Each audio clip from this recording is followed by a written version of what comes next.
Ma'am ankylosing spondylitis क्या है? कि स्पॉन्डिलाइटिस तो पता है हमें, जो हम देखते हैं कि गले में पट्टा बांध के घूम रहे हैं, मतलब स्पॉन्डिलाइटिस है। लेकिन ये वाला स्पॉन्डिलाइटिस क्या है, एंकिलोजिंग स्पॉन्डिलाइटिस? ये बहुत ही अच्छा सवाल है अमर। स्पॉन्डिलाइटिस जो आप गले में पट्टे वाला जो स्पॉन्डिलाइटिस बोल रहे हैं वो डीजनरेटिव है, यानी उम्र के साथ में जो घिसाव हो गया स्पाइन, जो हमारे वर्टिब्री है उसमें जो घिसाव आ रहा है उसकी वजह से वो स्पॉन्डिलाइटिस, या जो हम नॉर्मली जो बोलते हैं cervical spondylosis, lumbar spondylosis, that's because of degeneration, घिसाव, उम्र के साथ में आने वाला घिसाव। ये एंकाइलोजिंग जो है ये एक इन्फ्लेमेटरी बीमारी है, यानी इसमें सूजन आती है और सूजन के बाद में डैमेज होता है। तो सूजन जो है वो जो हमारा वर्टिब्रल कॉलम है और वर्टिब्री है और हमारा नीचे का जो सैक्रोइलियक जॉइंट है, ये जॉइंट्स ज़्यादा अफेक्ट होते हैं उसमें, और इवेंचुअली अगर सही इलाज नहीं मिलता है तो पेशेंट झुक जाता है। ये patient in contrast to rheumatoid arthritis पुरुष होते हैं, रूमेटॉइड आर्थराइटिस महिलाओं की बीमारी है। अच्छा। और स्पॉन्डाइलोआर्थ्रोपैथी में पुरुष भी इक्वली अफेक्ट होते हैं, ऐसा नहीं है कि महिलाएं अफेक्ट नहीं होती। महिलाओं में तो डायग्नोसिस होने में और ज्यादा देरी हो जाती है, दोनों ही सेक्स अफेक्ट होते हैं, पर पुरुषों में ज्यादा पाया जाता है। यंग मेल का बीमारी है, यंग मेल्स में ज्यादा पाया जाता है।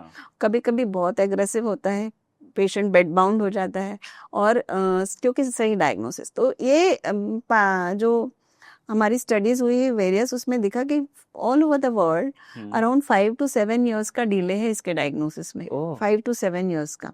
और इसका जो रेड फ्लैग है कि कैसे हम आइडेंटिफाई करेंगे कि इसको, ये व्यक्ति को एंकाइलोजिंग हो सकता है, क्या संभावना है।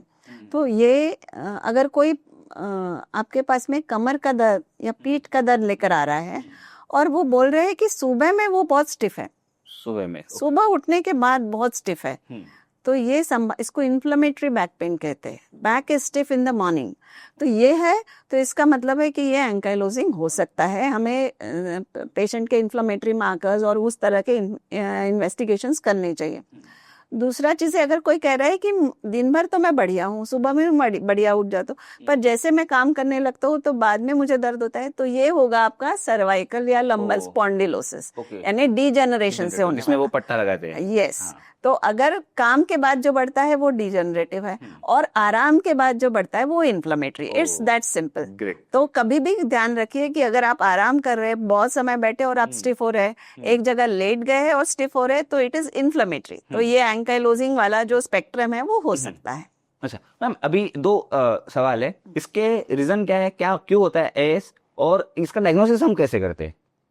एएस एक तो जेनेटिक्स जो है वो बहुत ज़्यादा इसमें रोल है, और उसके अलावा बहुत बार एएस का जो स्पेक्ट्रम है उसमें सोरियाटिक आर्थराइटिस भी आता है। तो हम मरीज को हमेशा पूछते हैं कि सोरियासिस तो नहीं है आपको कहीं, मतलब जो स्किन की बीमारी, स्किन की बीमारी। तो सोरियासिस के साथ आने वाले आर्थराइटिस को सोरियाटिक आर्थराइटिस कहते हैं। बहुत सारे रोगी जो है जिनको सोरियासिस है उनको भी ये हो सकता है। एंकाइलोजिंग हम इसको सोरियाटिक आर्थराइटिस से बोलते हैं, पर वो स्पेक्ट्रम एक जैसा है, मतलब वो दिखने में एक जैसी बीमारी है। दूसरा, सोरियासिस में बहुत बार हम जैसे इस तरह का पेशेंट आता है तो हम देखते हैं कि उसको डैंड्रफ तो नहीं है कहीं बहुत ज्यादा, या स्कैल्प में छुपा हुआ सोरियासिस तो नहीं है, या नाखून में तो सोरियासिस नहीं है, या कहीं सोरियासिस का पैच तो नहीं है जो पेशेंट ने मिस कर दिया।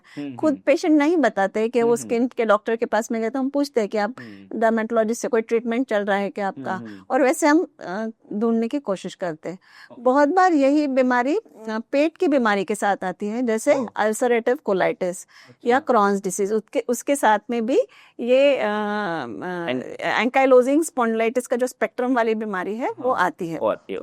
और इसके अलावा बहुत बार वो आंख के डॉक्टर के पास चले जाते हैं, क्योंकि उनको यूवियाइटिस नाम का प्रॉब्लम, आइरिडोसाइक्लाइटिस एंटेरी यूवियाइटिस उन्हें होता है।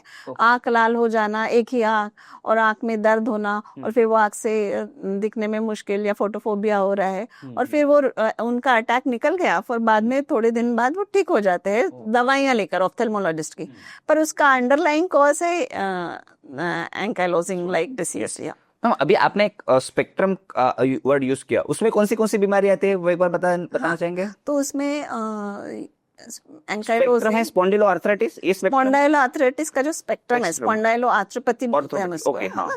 तो उसमें एस एक है, AS. And then psoriatic arthritis है, एंड इन्फ्लेमेटरी बाउल डिसीज के साथ में एसोसिएटेड आर्थराइटिस है स्पॉन्डाइलोआर्थराइटिस। ओके ओके मैम, अभी आपने एक जेनेटिक के बारे में आपने बताया, Yes. आई गेस एक जीन है मैम कोई, वो जीन पॉजिटिव आता है, उसकी कोई टेस्ट आप बताते हैं? यस, HLA-B27 HLA-B27, ये हाँ। इसके साथ में एसोसिएट डायग्नोसिस के लिए हम लोग यूजुअली ये पेशेंट्स का अगर बहुत समय हो गया तो एक्सरे में भी सैक्रोइलेक जॉइंट का अफेक्शन दिखता है, सैक्रोइलाइटिस आता है, तो बेस्ट इमेजिंग उसके लिए MRI है सैक्रोइलेक जॉइंट का, और HLA-B27 पॉजिटिविटी, और इन्फ्लेमेटरी बैक पेन पेशेंट को रहता है, कभी रेड आई होता है या यूवेटिस जो मैंने बताया, वो भी इसके अंदर ही आता है। ओके, तो मैम अभी थोड़ा HLA-B27 के बारे में, मैं जब इंटरनेट पे देख रहा था, बहुत सारे ऐसे वीडियोस है कि HLA-B27 है, यानी आपका एंक्लोजिंग स्पॉन्डिलाइटिस आपको है, ऐसा इन जनरल एक डिस्कशन